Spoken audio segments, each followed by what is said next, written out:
Taraverelele. Is this the place? Signora, scusami, cosa stai cercando? Cosa stai cercando? Osino gini. Cosa stai cercando? Hey! Chidebere nwamo. What is koza?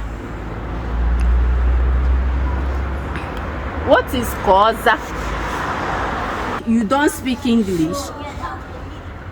Non ho capito. Ha! Chidebere nwamo. Hey! Okamsi je efukwanu mo.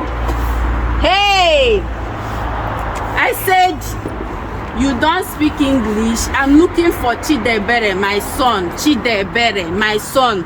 He lives at number 7 Taraverele. Hey, I'll come see J. Number 7 Taraverele. Oh, ho capito dove stai andando. Tavernelle, sì?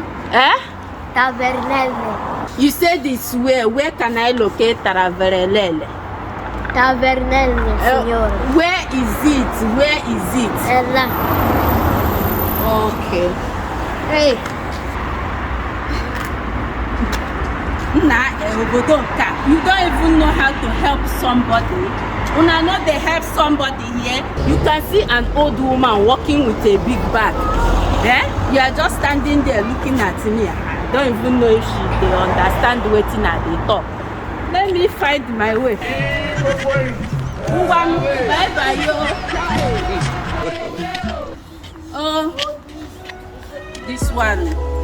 I'm saying another thing. She's saying another thing. Osino koza. Hey, Chidebere nwamo kamsiri je o.